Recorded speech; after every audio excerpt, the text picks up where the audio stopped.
Para essa terceira dica, eu vou apresentar a vocês o desenvolvimento, uma dica que envolve desenvolvimento. E perceba, como eu mencionei antes, que o primeiro desenvolvimento deve estar atrelado à primeira tese que foi apresentada, que no caso da Ana aqui, na redação dela, ela apresentou mentalidade colonial eurocêntrica. Essa é a primeira tese dela. E ela deve desenvolver essa tese no primeiro desenvolvimento. A segunda tese ela vai desenvolver no segundo desenvolvimento. Mas para a gente ser breve, eu quero que você perceba alguns elementos mais gerais. No desenvolvimento, você também deve apresentar elementos socioculturais, citações.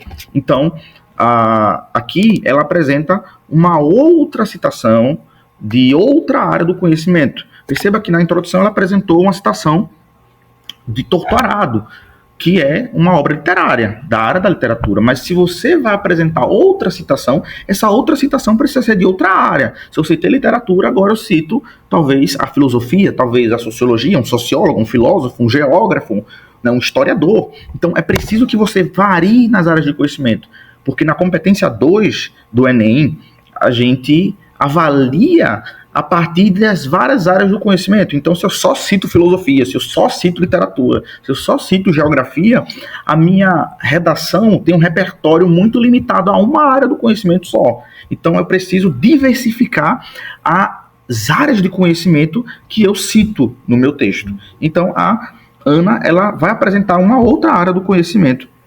Aqui, ela vai apresentar a sociologia com o conceito de racismo estrutural. Eu não vou me adentrar muito, mas é importante, em sequência, ao falar do desenvolvimento, tanto o 1 quanto o desenvolvimento 2, que você perceba que os conectivos são muito importantes. Na competência 4 do Enem, a gente lida com dois tipos de conectivos, que são os elementos coesivos, que a gente já lidou antes. Inclusive, vocês têm anotado aí no caderno de vocês muitos conectivos que vocês podem utilizar. É bom que vocês usem as anotações do caderno de vocês para se prepararem para o dia da redação, que será na segunda-feira. E também no Enem, obviamente. Mas, por exemplo, aqui nós temos, logo no início, dado o exposto, ela está conectando o primeiro parágrafo de introdução com o segundo parágrafo de desenvolvimento. E perceba que ao longo do texto ela vai apresentando outros conectivos. Então, dado exposto, em princípio, em consonância a isso, você pode colocar elementos de coesão. Na verdade, não pode. Deve colocar elementos de coesão no início do primeiro desenvolvimento para conectar entre o parágrafo anterior com o parágrafo seguinte. Isso mostra a coesão sequencial do seu texto. Então, os elementos coesivos, os conectivos, eles devem estar entre os parágrafos, para conectar um parágrafo e outro. A gente chama isso de a conexão interparafrásica, né? E aí, durante o parágrafo, a gente vai apresentar outros conectivos, intraparafrásico, né?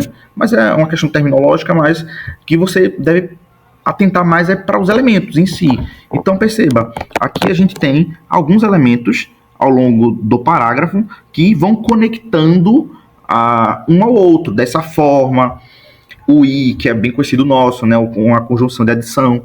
Então, perceba que você deve colocar esses elementos para manter o texto coeso. Então, para iniciar o primeiro desenvolvimento, coloque um elemento primeiramente, em princípio, em consonância, consequentemente, e aí você vai lidando com a continuidade do seu texto. Isso no primeiro desenvolvimento, mas também para o segundo.